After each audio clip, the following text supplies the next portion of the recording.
नमस्कार। India debate में आप सबका स्वागत है। मैं हूं आशुतोष पाठक। मित्रों, अरविंद केजरीवाल के बारे में आप सभी अब बहुत बड़े जानकार हो गए हैं। कुछ बहुत बताने की आवश्यकता नहीं है, क्योंकि जितना उनके बारे में बताऊंगा वो कम ही होगा। और मैं नहीं समझता हूं कि मुझसे कोई कम जानकार होगा अरविंद केजरीवाल के बारे में। जो नहीं भी जानते होंगे वो भी जानते हैं। मतलब जिनको ये लग रहा होगा कि उनके पास कोई सूचना नहीं है, बहुत सारे जो उनके समर्थक हैं अरविंद केजरीवाल के, वो ये मान करके उनका समर्थन करते हैं कि सारे लोग चोर ही हैं, सारे लोग धूर्त हैं, सारी पार्टियां धूर्त हैं, तो चलो यही धूर्त है, इसी को समर्थन कर देते हैं, इससे कुछ लाभ तो मिल रहा है। उनके समर्थक की श्रेणी में अब इसी वर्ग के लोग हैं जो हो सकता है कि मोदी से नफरत करते हो, जो हो सकता है कि राहुल से नफरत करते हो। तो जो इन लोगों से नफरत करते हो वो शायद केजरीवाल के साथ खड़े हों, या बहुत ऐसे लोग जो ये कहते हो कि हमको कुछ लाभ तो मिल रहा था, बिजली और पानी का बिल माफ हो रहा था, कुछ तो मिल रहा था, कुछ महिलाओं को फ्री में बस की सवारी मिल रही थी, कुछ इस तरह से लाभार्थी लोग जो होंगे वो उनका समर्थन करते होंगे, इसमें कोई शक नहीं है, दो राय नहीं है। लेकिन अरविंद केजरीवाल इतने बड़े शातिर हैं, इतने बड़े शातिर हैं, ये हमारी और आपकी कल्पना से भी बाहर है। अभी राउज एवेन्यू कोर्ट ने उन्हें एक केस में बरी किया, लीकर केस में, भ्रष्टाचार का केस है। तो बाहर निकल के कैमरे पर वो रोने लगे, नाटक करने लगे कि मैं भ्रष्टाचारी नहीं हूं, केजरीवाल भ्रष्टाचारी नहीं है। और दिलासा देने के लिए आगे आ गए सामने मनीष सिसोदिया जी, उनको दिलासा देने लगे कि अपने आप को संभालिए, संभालिए। इंपॉर्टेंट बात मित्रों ये है कि राउज एवेन्यू कोर्ट ने जो बरी किया है वो सिर्फ अकेले केजरीवाल को बरी नहीं किया है, 22-23 जितने आरोपी हैं सबको बरी कर दिया है। और सबके खिलाफ अदालत को मुकदमा चलाने लायक भी कोई सबूत नहीं मिला, कोई ऐसा फैक्ट नहीं मिला ताकि ट्रायल चलाया जा सके। यह ऑब्जर्वेशन है। और इसके बाद यह ऑब्जर्वेशन है कि जो जांच एजेंसी है उन्होंने इस पूरे प्रकरण को फैब्रिकेट किया, बनाया, गलत केस बनाया केजरीवाल जी के खिलाफ। और केजरीवाल जी तो सत्य हरिश्चंद्र के बाद दूसरे व्यक्ति हैं, ऐसे व्यक्ति को फंसाने का काम किया। इसलिए जांच एजेंसी के खिलाफ कार्रवाई होनी चाहिए। यह ऑब्जर्वेशन भी आ गया, ऑर्डर में आ गया, बल्कि ऑब्जर्वेशन क्यों नहीं, आप कोई मोरल, कोई ओरल ऑब्जर्वेशन नहीं है ये ऑब्जर्वेशन लिखित में है कि जांच एजेंसी ने जो फैब्रिकेट किया है, गलत तरीके से फंसाया है श्रीमान केजरीवाल जी को, इसके लिए जांच एजेंसी के अधिकारियों के खिलाफ कार्रवाई हो, उसकी तहकीकात हो कि उन्होंने किस इंटेंशन से, किस नियत से इनको फंसाया, किसके कहने पर फंसाया, इस फंसाने में क्या राज है छिपा हुआ, इसका इन्वेस्टिगेशन होना चाहिए। ये कोर्ट ऑर्डर में है, राउज एजेंसी के कोर्ट ऑर्डर में है। खैर, उसके बाद मामला आया supreme court, high court. High court में स्वर्ण कांता मिश्रा के बेंच में आया। स्वर्ण कांता मिश्रा ने राउज एवेन्यू कोर्ट के जो आदेश थे उस पर रोक लगा दिया और सबको नोटिस जारी कर दिया, इंक्लूडिंग श्रीमान अरविंद केजरीवाल और मनीष सिसोदिया, और जो बाकी 22-23 हैं सबके ऊपर उन्होंने नोटिस जारी कर दिया, इंक्लूडिंग सीबीआई। और कहा कि आप अपना पक्ष रखिए और बताइए ये जो केस है ये क्यों मुकदमा चलने लायक नहीं है, किस आधार पर आपने इन्हें बरी किया है। सबको नोटिस भेज दिया और स्टे कर दिया, राउज एवेन्यू कोर्ट के फैसले को स्टे कर दिया। बाकी को नोटिस भेजा है। 16 और 19 मार्च को इसकी सुनवाई है। संभवतः 16 मार्च को ही है, लेकिन कहीं कहीं आ रहा है कि 19 मार्च को इसकी सुनवाई है।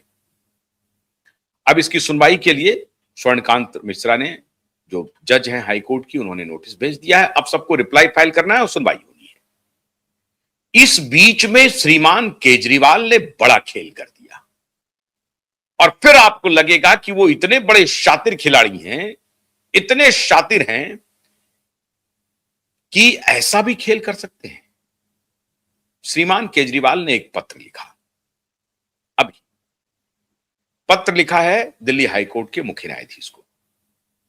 लिखा है कि आदरणीय मुख्य न्यायाधीश जी, मुझे जस्टिस स्वर्ण कांता मिश्रा के ऊपर भरोसा नहीं है। लबोलुआब यह है खत का मजमून में बता रहा हूं कि जस्टिस स्वर्ण कांता मिश्रा हमारे साथ न्याय नहीं कर पाएंगी और वो किसी चीज से मोटिवेटेड है। उनकी बेंच से हमारे मुकदमे को किसी और बेंच में ट्रांसफर कर दिया जाए। ये खत लिख दिया है उन्होंने सीजेआई दिल्ली हाईकोर्ट को।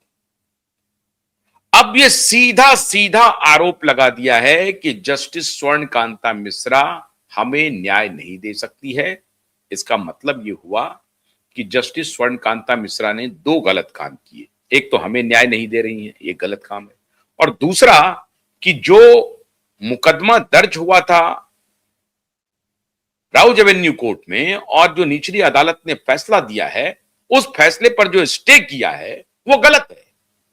इसका मतलब यही है, स्वर्ण कांता मिश्रा ने जो फैसले को स्टे किया है वो गलत है। इसका मतलब यही है ना। इस खत को जब आप लिखते हैं चीफ जस्टिस को कि आप बेंच बदल दीजिए, वो हमारे साथ न्याय नहीं कर सकती हैं, इसका तात्पर्य यह है कि जस्टिस स्वर्ण कांता मिश्रा ने जो फैसला लिया है, राउज एवेन्यू कोर्ट के निचली अदालत के फैसले पर स्टे को रोका है, वो फैसला गलत है। अब श्रीमान केजरीवाल ने खत तो लिख दिया, मीडिया में लीक भी किया, मीडिया में बड़ी वाहवाही हुई। श्रीमान केजरीवाल ने इस बार अदालत के ऊपर हमला कर दिया है, अदालत पर भरोसा नहीं है। आप हैरान हो जाएंगे, हाईकोर्ट ने इनके बेल को रिजेक्ट किया था तब इन्होंने खत नहीं लिखा, सुप्रीम कोर्ट ने रिजेक्ट किया था तब नहीं लिखा, यही निचली अदालत ने भी रिजेक्ट किया था तब नहीं लिखा, लेकिन आज वो लिख रहे हैं। षड्यंत्र, साजिश और शातिराना खेल, ये दोनों का बड़ा जबरदस्त समागम हो रहा है। हालांकि भारतीय न्याय व्यवस्था को लेकर के मेरे मन में बहुत श्रद्धा और विश्वास नहीं है। मैं भी मानता हूं भारतीय न्याय व्यवस्था पर बहुत सारे सवाल उठ रहे हैं। हाल ही के दिनों में मैंने बड़ी तारीफ की थी सीजेआई सूर्यकांत की, अभी भी कर रहा हूं, लेकिन जिस तरीके से एक एनसीईआरटी के टेक्स्ट बुक में, 8वीं क्लास के टेक्स्ट बुक में जुडिशियल करप्शन का किसी ने जिक्र कर दिया, तो उस व्यक्ति को, जो प्रोफेसर है, वो फ्रांसीसी मूल के व्यक्ति हैं, वो भारत आए हैं, बड़े पढ़े लिखे व्यक्ति हैं, उन्होंने भारतीय संस्कृति को अडॉप्ट किया है।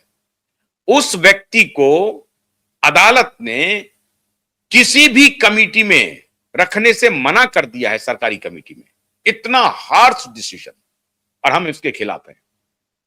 आप कुछ भी रहें, आप सीजीआई रहें या नॉर्मल जस्टिस रहें, लेकिन हमें यह अधिकार है कि आपके कृतित्व की स्क्रूटनी हम करते रहे। ऐसा नहीं होगा, हम आपकी तारीफ करेंगे। जब आप अच्छा काम करेंगे हम पूरी तारीफ करेंगे, लेकिन जब आप कोई अनर्गल काम करेंगे हम तारीफ नहीं करेंगे। अरे सरकार तो बैठी हुई है चापलूसी करने के लिए आपकी। आपका एक तर्क सही है कि विधायिका के भ्रष्टाचार की चर्चा क्यों नहीं हुई, कार्यपालिका के भ्रष्टाचार की चर्चा क्यों नहीं हुई, अन्य भ्रष्टाचार की चर्चा क्यों नहीं हुई टेक्स्ट बुक में। बिल्कुल ठीक है, नहीं, आपके भ्रष्टाचार की चर्चा जरूर होनी चाहिए टेक्स्ट बुक में, बिल्कुल होनी चाहिए। क्यों? क्योंकि आप सैक्रोसैंक्ट हैं। ये व्यवहार आपका ठीक नहीं रहा है। कार्यपालिका विधायिका को तो मान गया है सब आदमी को भ्रष्टाचारी है, आपको नहीं मान रहा है, आपको नहीं मान रहा है। और इसीलिए अभी तो लोग कह रहे हैं मनुस्मृति मनुस्मृति।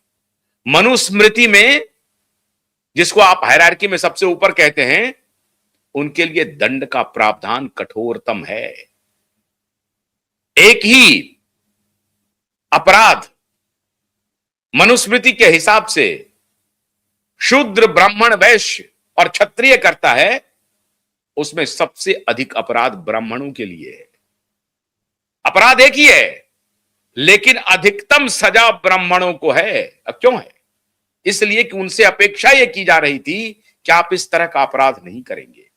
ठीक उसी प्रकार से जुडिशरी से यह अपेक्षा की जाती है कि आप कम से कम भ्रष्ट नहीं होंगे। आप अपने यहां जस्टिस यशवंत वर्मा के यहां करोड़ों रुपया कैश पकड़ाते हैं, एफआईआर तक नहीं करवाते हैं, और आप कहते हैं कि आपके भ्रष्टाचार की चर्चा नहीं हो। क्यों नहीं हो साहब? You are not above the law, you are not above the natural prudence, you can't be. तो इसलिए, हालांकि ये अभी इस विषय पर मैं नहीं जाना चाहता था, लेकिन यहां पर मैंने तकरीबन दसियों शोज किए होंगे आपकी तारीफ में। श्रीमान चीफ जस्टिस सूर्यकांत की तारीफ में दसियों शो किए हैं, और मुझे आपसे पूरा भरोसा है, मुझे यकीन है कि आप बहुत अच्छा करेंगे भी। लेकिन मैं हैरान हूं कि टेक्स्ट बुक में आपको कौन सी साजिश नजर आ गई, आपके खिलाफ हो गई। आप कहते कि दूसरे चीजों को भी इसमें इंक्लूड करना चाहिए भ्रष्टाचार के मुद्दे पर। लेकिन अगर मान लीजिए कि टेक्स्ट बुक में जुडिशियल भ्रष्टाचार की चर्चा है तो होनी ही चाहिए, खूब होनी चाहिए, जमकर होनी चाहिए। ये कोई संज्ञेय अपराध नहीं है। और ये भीड़ू सरकार है, ये बेशर्म सरकार है। मैं पूरे डंके की चोट पर कहता हूं, देखिए साहब, जहां तारीफ करनी होती है खूब करता हूं, जम के करता हूं, लेकिन जहां इनकी बेशर्मी नजर आती है, डंके की चोट पर इनकी बेशर्मी को बेनकाब करता हूं।